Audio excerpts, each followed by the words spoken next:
লাজুকে লাজুর ইচ্ছার বিরুদ্ধে জোর করে সুদেব। হ্যাঁ বন্ধুরা, আজকের কোণে দেখা আলো ধারাবাহিকের আজকের পর্বে আপনারা এমনটাই দেখতে পাবেন। ঘরের মধ্যে ঢুকে সুদেব লাজুকে জোর করে বিছানায় শুয়ে দিয়ে তার উপরে ঝাঁপিয়ে পড়ে। লাজু অনেক চেষ্টা করে জোর করে ওঠার এবং সুদেবকে সরিয়ে দেওয়ার, কিন্তু লাজু পারে না। আর এই সমস্ত ঘটনা সত্যি ঘটে না, কারণ এটা অনুভব খেয়াল করে, অর্থাৎ ভাবতে থাকে।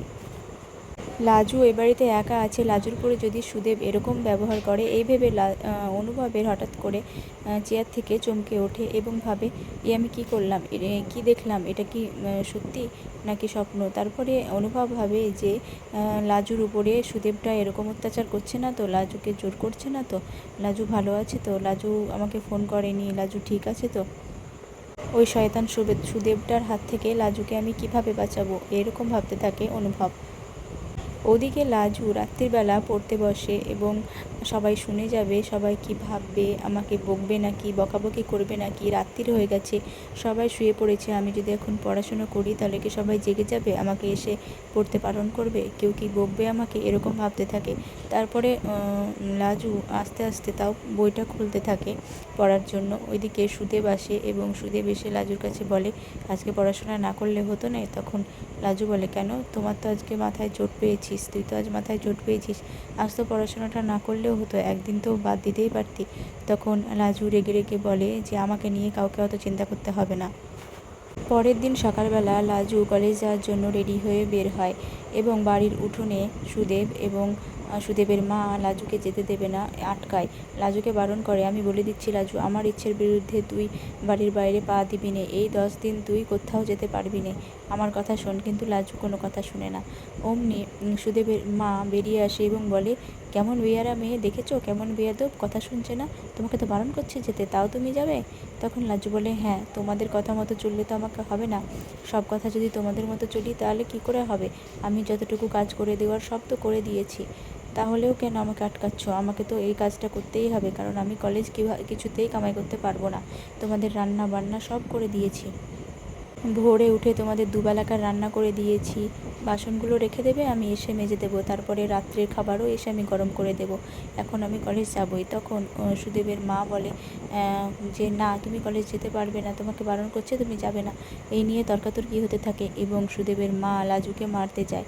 তখন লাজু সুদেবের মার হাতটা ধরে নেয় এবং বলে, খবরদার শাশুড়ি মা, আমার গায়ে হাত তুলবেন না। লাজু কিন্তু অত ভালো মেয়ে নয়, বুঝেছেন তো আপনি, এরকম বলে। তারপরে সুদেব বলে, তোর পড়াশোনা কি, তোর কলেজ যাওয়া হবে না, আমি তোকে পড়াশোনা করতে দেবো না, এইসব বলতে থাকে। তখন লাজু বলে, তাহলে আমি দেশের গ্রাম প্রধানকে বলে দেব। এইসব বলে লাজু বাড়ি থেকে বেরিয়ে যায়।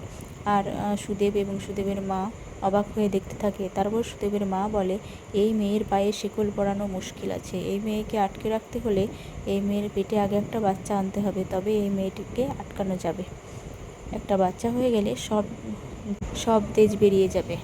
ওদিকে লাজু কলেজে গিয়ে তার বন্ধু বান্ধবীদের সমস্যার সম্মুখীন হয়, কারণ সবাই জানতে চায় যে তোর কপালে কি হয়েছে, কারণ লাজুর কপালে কালশিটের দাগ ছিল। তখন লাজু বলে, পা পিছলে পড়ে গিয়েছিলাম। তখন সবাই বলে, ওষুধ খাসনি, বলে না, ওরকম আমার ছোটোবেলায় অনেক হয়েছে, এমনি ঠিক হয়ে যাবে। তখন লাজুর বান্ধবী বলে, তুই না ডাক্তারি করছিস আর তোর মুখে এসব কথা মানায় না, চল ওষুধ নিয়ে দিবি চল। তখন লাজু কিছুতেই যায় না, বলে এমনি পড়ে গিয়েছিলাম, ও ঠিক হয়ে যাবে, বলে লাজু কোনো ওষুধ নিতে চায় না। তারপরে লাজু হঠাৎ করে দেখে অনুভব এসেছে এবং অনুভব লুকিয়ে লুকিয়ে একটা গাড়ির আড়াল থেকে লাজুকে দেখতে থাকে, আর লাজুও সেটা দেখে ফেলে যে অনুভব তাকে দেখছে। তখন লাজু অনুভবকে দেখে তার কপালের কালশিটেটা ঢাকার চেষ্টা করে এবং কিভাবে সেখান থেকে বেরিয়ে যাবে অনুভবের সঙ্গে দেখা না করে সেটাই ভাবতে থাকে। তারপরে ওর বন্ধুকে বলে, চল আমাকে একটু স্টেশন পর্যন্ত ছেড়ে দিয়ে আসতে পারবি? তখন তার বন্ধু বলে, হ্যাঁ পারবো। তখন লাজু তার বন্ধুর বাইকে উঠে পড়ে। আর অনুভব লাজুর দিকে তাকিয়ে থাকে এবং লাজুকে মেসেজ করতে থাকে দেখা করার জন্য, পার্কে গিয়ে বসছি, তুমি দেখা করো। কিন্তু লাজু কিছুতেই দেখা করবে না, কারণ এই কালশিটের কপালের দাগ যদি অনুভব দেখে ফেলে তাহলে অনুভব ভাববে যে ওই বাড়িতে লাজুকে টর্চার করা হয়েছে এবং লাজুকে কিছুতেই ওই বাড়িতে অনুভব রাখবে না, সে নিশ্চয়ই কলকাতায় নিয়ে চলে আসবে। আর এটা ঘটলে লাজু শ্বশুরবাড়িতে অনেক রকম অশান্তি হবে। এইটা ভেবে লাজু কিছুতেই অনুভবের সামনে যায় না, লাজু চলে আসে এবং অনুভব দেখে যে লাজু তার সঙ্গে দেখা করলো না, চলে গেল। এটা ভেবে অনুভব খুব রাগ করে।